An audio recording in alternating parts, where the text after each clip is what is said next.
ভিন্ন স্বাদের গল্পের সমাহার চ্যানেলে আজ শোনাবো লেখক তুষারকান্তি ঘোষের লেখা গল্প মাস্টার মশাই।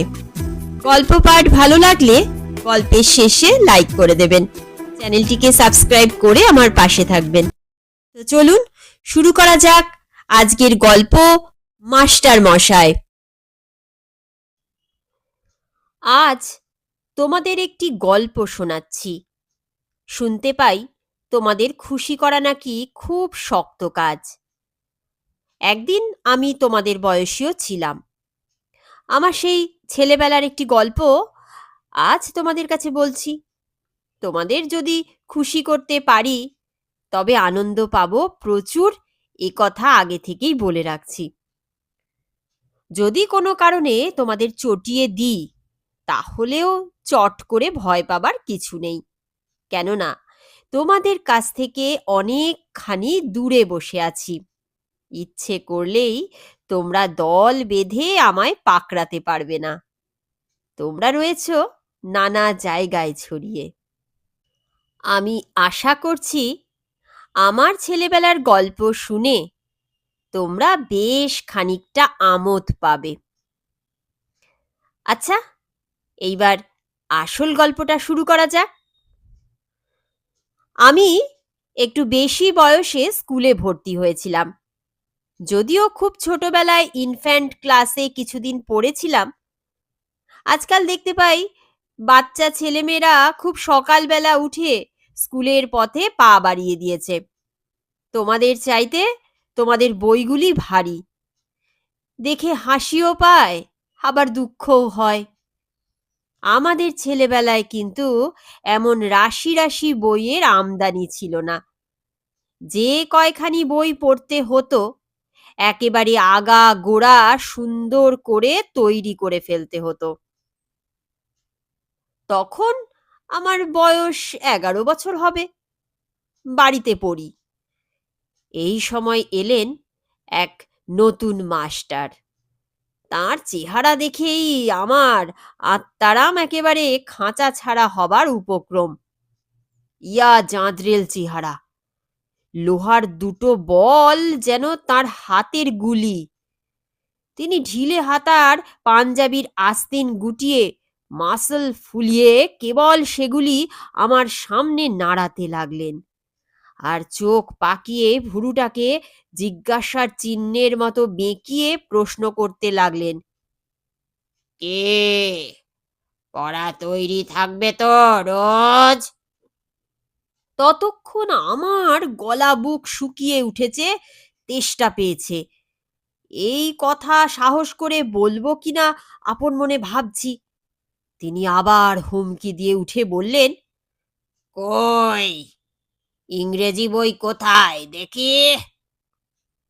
যেন আগুনে হাত দিচ্ছি সেই রকম ভয়ে ভয়ে অতি সন্তর্পণে আমার ইংরেজি পাঠ্যপুস্তকখানি এগিয়ে দিলাম। তিনি আর চোখে আমায় আর একবার ভালো করে দেখে নিলেন। বলির ঠিক আগে উৎসর্গ করা ছাগলের দিকে খাঁড়াধারি যেভাবে তাকায়, অনেকটা সেই রকম বেপরোয়া ভাবে। মাস্টার মশাইয়ের রকম সকম দেখে আমি ঠিক বুঝে উঠতে পারছিলাম না যে তিনি আমায় পড়াতে এসেছেন না একটা এসপার ওসপার করতে বদ্ধপরিকর হয়েছেন। ওইটুকু সময়ের মধ্যে ভাববার চেষ্টা করলাম, আজ সকালবেলা কার মুখ দেখে উঠেছি। কিন্তু চট করে কারো কথাই মনে পড়ল না। পৃথিবীটাকে অতি বেশি গোলাকার বলে বোধ হতে লাগলো। উত্তর ও দক্ষিণে কিঞ্চিত চাপা আছে কিনা সে কথাও সহসা ঠাহর হলো না। এমনই যখন মনের অবস্থা, তখন আমার মুখে যেন কে বোবা কাঠি ছুঁয়ে দিয়েছে। মাস্টার মশাই যে মাঝে মাঝে বাঁকা চোখে আমার আব ভাব লক্ষ্য করছেন সেটা ওদিকে না তাকিয়েও বেশ বুঝতে পারলাম। ইতিমধ্যে তিনি গম্ভীরভাবে একটা শব্দ করলেন,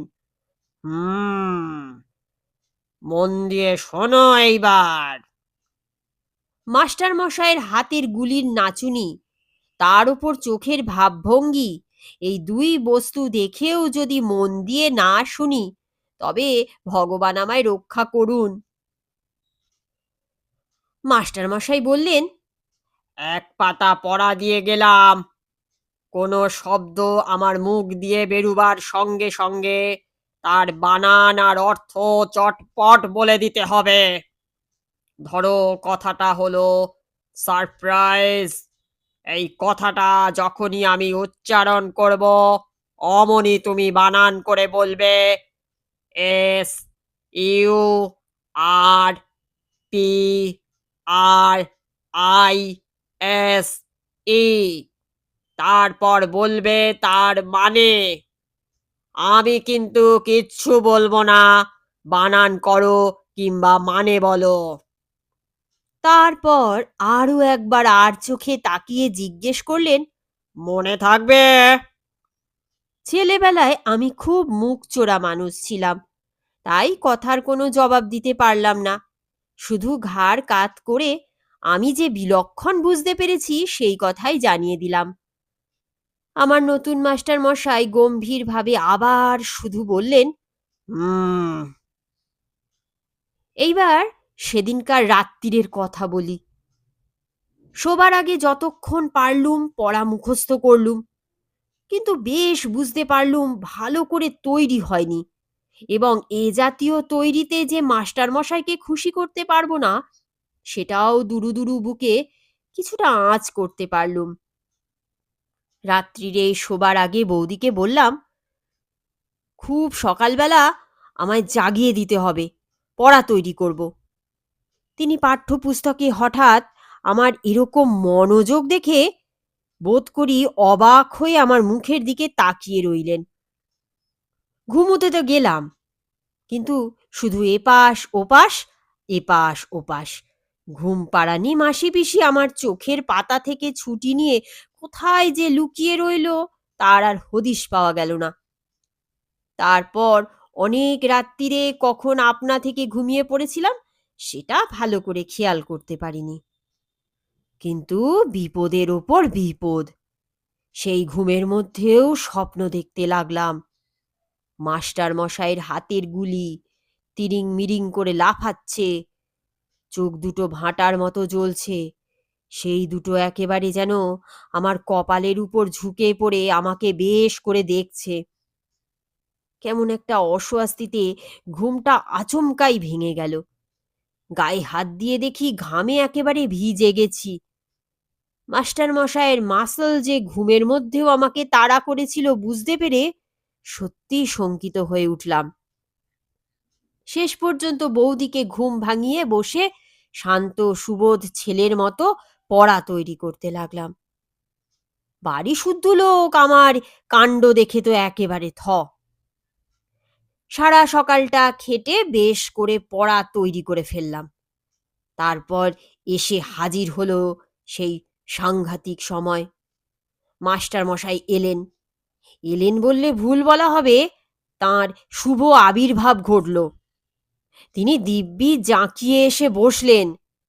পাঞ্জাবির আস্তিন বেশ করে গুটিয়ে নিলেন, যাতে মাংসপেশিগুলি চমৎকারভাবে চোখে পড়ে। গম্ভীর গলায় হাঁক দিলেন, বই নিয়ে এদিকে আয়। কাঁদো কাঁদো চোখে আর দুরু দুরু বুকে হাজির হলাম তাঁর সামনে। মাস্টার মশাই একটি একটি করে শব্দ উচ্চারণ করতে লাগলেন, যেন বুলেট ছুঁড়ে মারছেন আমার দিকে। প্রথমটা ভারী ভয় করছিল। মনে বল এনে জবাব দিতে লাগলাম। কি আশ্চর্য! আমি নিজেই অবাক হয়ে যেতে লাগলাম। তিনি একটি একটি শব্দ বলে যাচ্ছেন, আর আমি বানান করছি, অর্থ বলছি। মজার কথা একটুও আটকাচ্ছে না। ক্রমে ক্রমে নিজের যোগ্যতা দেখে নিজেই হকচকিয়ে যাচ্ছি। এত ভালো পড়া তৈরি করেছি আমি। মাস্টার মশাইয়ের প্রশ্ন আর সঙ্গে সঙ্গে আমার জবাব, জবাব দেবার কাজ দিব্যি সুন্দরভাবে চলতে লাগলো। ক্রমে সমস্ত প্রশ্নেরই ঠিক জবাব দিলুম। নিজেকে নিজেই তারিফ করব কিনা সেই কথাই ভাবছিলুম। হয়তো নিজের অজান্তেই মুখে হাসি ফুটে উঠেছিল। আত্মতৃপ্তির হাসি হবে। এমন সময় যেন বজ্রপাত হলো। মাস্টার মশাই এক বিরাট চপেটাঘাতে আমি একেবারে পপাত ধরণীতলে। নাটকের ভাষায় এ যেন একেবারে অতর্কিত নৈশ আক্রমণ। এইরকম কাণ্ডটি যে ঘটবে তা এক মুহূর্ত আগেও জানতে পারিনি। এত জোরে চড় কখনো খাইনি। আর এত লেগেছিল যে এখনো মনে আছে। মাটি থেকে যে উঠে বসবো সে ভরসাও ভালো করে করতে পারছি নে। কিন্তু মাস্টার মশাই আমাকে মাটিতে চুপচাপ শুয়ে থাকবার ফুরসত দিলেন না। গম্ভীর গলায় তাঁর আদেশ শোনা গেল, এইখানে উঠে আয়। আস্তে আস্তে উঠে গো বেচারির মতো মাস্টার মশাইয়ের সামনে দাঁড়ালাম। তিনি গলাটা আরো সাফ করে আদেশের ভঙ্গিতে বললেন, এইবার বল দিকি, কেন তোকে চটটা মারলুম? ভালো রে ভালো, এ যে দেখছি আরো বিপদ। চড় খেয়েও নিস্তার নেই। আবার ভালো করে বুঝিয়ে বলতে হবে কেন আমি চড় খেলাম। আমার তখন গাল জ্বলে যাচ্ছে।